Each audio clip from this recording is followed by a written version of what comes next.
Selamat sore Ibu dosen dan teman-teman semua. Terima kasih atas kesempatan yang diberikan kepada saya. Perkenalkan, nama saya Hana Makanlehi. Di sini saya akan mempresentasikan hasil kerja saya, yaitu di mana materi yang saya bawa yaitu mengenai sistem koordinasi pada manusia.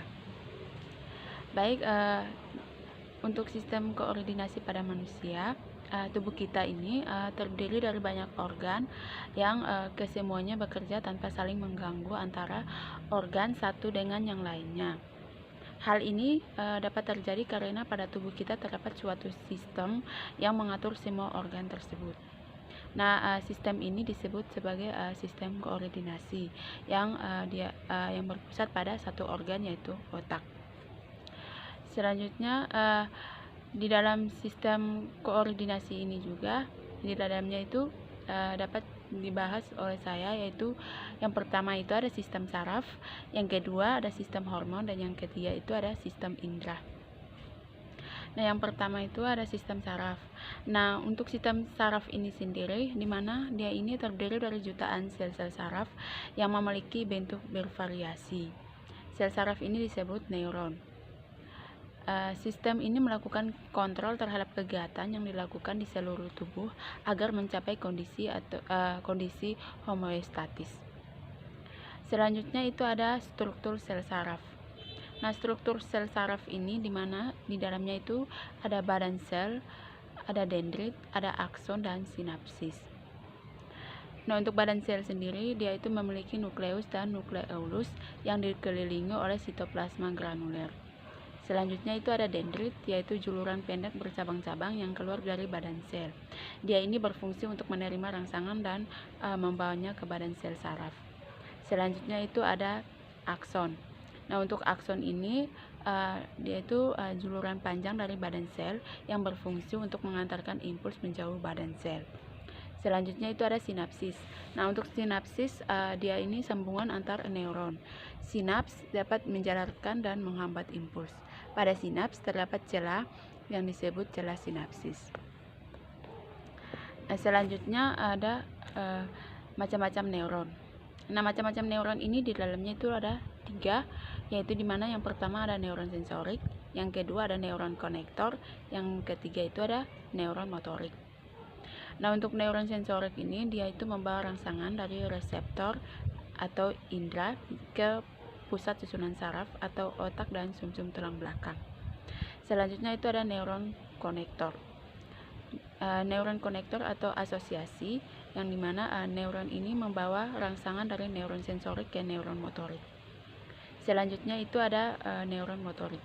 Nah, untuk neuron motorik dia itu membawa rangsangan dari pusat susunan saraf ke efektor atau otot dan kelenjar. Selanjutnya itu ada perbedaan antara gerak sadar dan gerak refleks.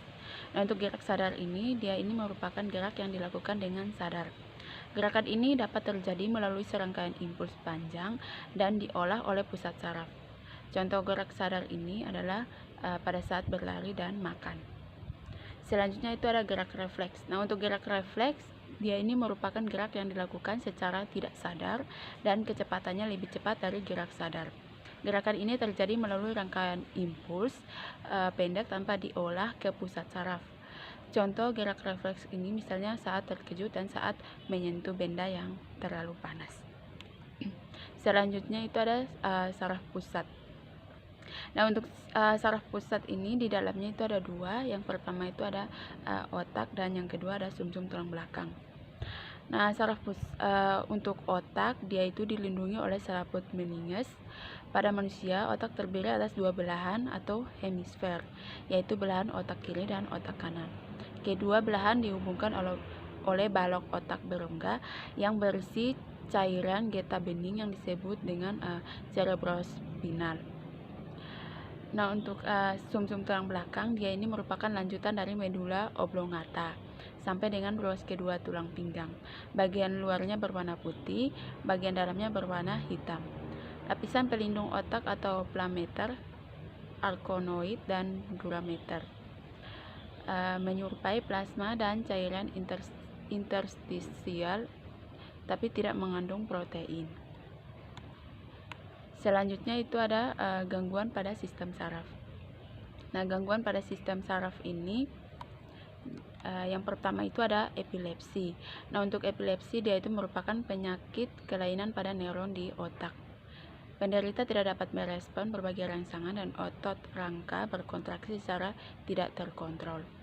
Selanjutnya itu ada neuritis, yaitu merupakan iritasi pada neuron, disebabkan karena kekurangan vitamin, keracunan, atau pengaruh obat-obatan. Selanjutnya ada Alzheimer, di mana dia ini merupakan penyakit yang sering menyerang manusia yang berusia lebih dari 65 tahun. Yang selanjutnya ada stroke, di mana stroke ini kerusakan otak yang terjadi akibat tersumbatnya atau pecahnya pembuluh darah otak. Selanjutnya ada Parkinson. Parkinson disebabkan karena berkurangnya neurotranslator dopamin pada dasar ganglion. Selanjutnya ada pengertian dari hormon. Nah, untuk hormon itu adalah zat kimia berbentuk senyawa organik yang dihasilkan oleh senyawa organik. Hormon mengatur berbagai aktivitas dalam tubuh seperti homeostatis atau pengaturan secara otomatis dalam tubuh agar kelangsungan hidup dapat dipertahankan. Metabolisme, reproduksi, pertumbuhan, dan perkembangan. Hormon dihasilkan oleh kelenjar endokrin atau disebut juga kelenjar buntu karena hormon tidak dialirkan melalui saluran namun langsung masuk ke pembuluh darah. Selanjutnya itu ada ciri-ciri hormon. Nah, untuk ciri-ciri hormon ini diproduksi dan disekresikan ke dalam darah oleh sel kelenjar endokrin dalam jumlah yang sedikit. Diangkut ke sel atau jaringan tujuan oleh darah, mengadakan interaksi dengan reseptor khusus yang berada di sel target. Selanjutnya itu kelenjar endokrin. Nah, untuk kelenjar endokrin ini terdapat 7, yaitu yang pertama ada kelenjar hipofis, kelenjar tiroid, kelenjar paratiroid, kelenjar adrenal, kelenjar pankreas, dan kelenjar plasenta. Nah, untuk kelenjar hipofis ini dia ini terletak pada dasar otak besar. Yang kedua ada kelenjar tiroid, itu terdapat di bawah jakun di depan trakea. Kelenjar paratiroid itu terletak di belakang kelenjar tiroid. Dia ini menghasilkan parathormon yang berfungsi untuk mengatur konsentrasi ion Ca dan P dalam cairan ekstraseluler. Selanjutnya itu kelenjar adrenal. Kelenjar adrenal ini terletak di atas ginjal. Dia ini terbagi atas 2 bagian, yaitu korteks dan medula. Selanjutnya itu kelenjar kelamin, yaitu terbagi menjadi ovarium pada wanita dan testis pada pria.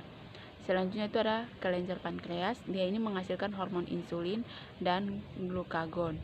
Insulin berfungsi untuk menyerap glukosa dan mengubahnya menjadi glikogen saat kadar glukosa dalam darah tinggi. Glukagon berfungsi untuk mengubah glikogen menjadi glukosa saat kadar glukosa dalam darah rendah. Selanjutnya itu kelenjar plasenta. Dia ini merupakan jaringan yang menghubungkan ibu dengan bayi di dalam rahim. Selanjutnya itu ada mata. Mata ini dia ini menangkap cahaya. Nah, cahaya yang difokuskan menuju retina oleh kornea dan diatur jumlahnya oleh pupil. Cahaya ditangkap oleh sel batang untuk bayangan dan sel kerucut untuk warna yang terletak di retina. Impuls dari sel dijalarkan ke neuron bipolar lalu ke neuron ganglion. Akson neuron ganglion akan membentuk saraf otak 2, lalu impuls disampaikan ke pusat saraf. Selanjutnya ada telinga luar. Di situ yang pertama ada daun telinga, berfungsi untuk membantu mengarahkan suara ke dalam liang telinga dan akhirnya menuju ke gendang telinga. Selanjutnya ada telinga tengah, yaitu tulang martil, berfungsi untuk meneruskan getaran suara. Tulang landasan berfungsi untuk meneruskan getaran suara. Tulang sangrudi berfungsi untuk meneruskan getaran ke koklea. Saluran eutaxius berfungsi untuk menyeimbangkan tekanan telinga luar dengan telinga dalam. Selanjutnya itu adalah telinga dalam. Telinga dalam ini labirin osea, merupakan rongga pada tulang pelipis yang dilapisi periosteum berisi cairan perilimfer. Selanjutnya itu ada hidung. Nah, untuk hidung ini di mana rongga hidung terbagi atas dua bagian, yakni secara longitudinal oleh septum hidung, secara transversal oleh concha superior, medialis, dan inferior. Hidung berfungsi sebagai saluran untuk udara mengalir dan dari paru-paru. Jalan napas ini berfungsi sebagai penyaring kotoran dan melembabkan serta menghangatkan udara yang dihirupkan ke dalam paru-paru. Hidung bertanggung jawab terhadap olfaktori atau penciuman bau gas karena reseptor olfaksi terletak dalam mukosa hidung. Fungsi ini berkurang sejalan dengan pertambahan usia. Selanjutnya itu ada lidah. Nah, sebagian besar lidah tersusun atas otot rangka yang terlekat pada tulang hyoideus, tulang rahang bawah, dan processus styloideus di tulang pelipis. Terdapat dua jenis otot pada lidah, yaitu otot ekstrinsik dan intrinsik. Lidah memiliki permukaan yang kasar karena adanya tonjolan yang disebut dengan papila.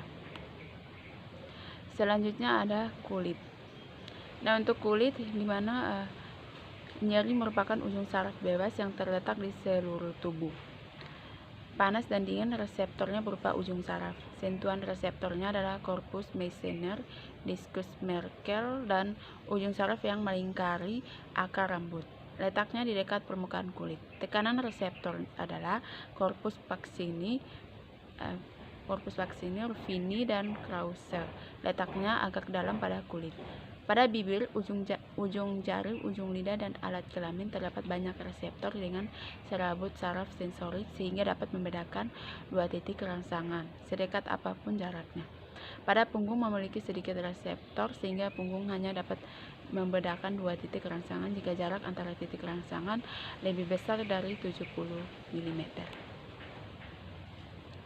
Selanjutnya itu ada gangguan pada sistem indera. Nah, gangguan pada sistem indera ini yang pertama pada mata, yaitu ada miopi, ada hipermetropi, ada persibiopi, buta warna, katarak, dan astigmatis.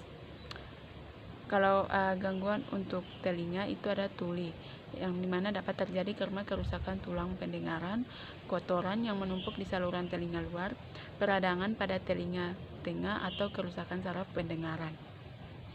Selanjutnya itu pada hidung, yaitu anosmia, disebabkan oleh penyumbatan rongga hidung akibat pilek, terdapat tumor atau polip di rongga hidung.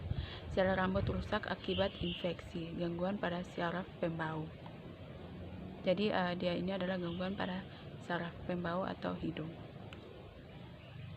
Nah, jadi kesimpulannya itu dimana sistem koordinasi merupakan suatu sistem yang mengatur kerja semua sistem organ agar dapat bekerja secara serasi. Sistem koordinasi bekerja untuk menerima rangsangan, mengolahnya, dan kemudian meneruskannya untuk menanggapi rangsangan. Fungsi sistem koordinasi ini mengendalikan kerja sistem organ tubuh yang lain sehingga bekerja sesuai fungsinya. Selanjutnya itu ada komponen sistem koordinasi, yaitu reseptor, konduktor, dan efektor, yang dimana reseptor ini bagian tubuh yang berfungsi sebagai penerima rangsangan, yaitu indera. Konduktor bagian tubuh yang berfungsi sebagai penghantar rangsangan, yaitu sel-sel saraf atau neuron. Yang ketiga itu ada efektor, yaitu dimana bagian tubuh yang menanggapi rangsangan, yaitu otot. Sekian dari presentasi saya. Mohon maaf jika ada kesalahan kata dalam presentasi tersebut. Mohon dimaafkan dan selamat sore untuk kita semua.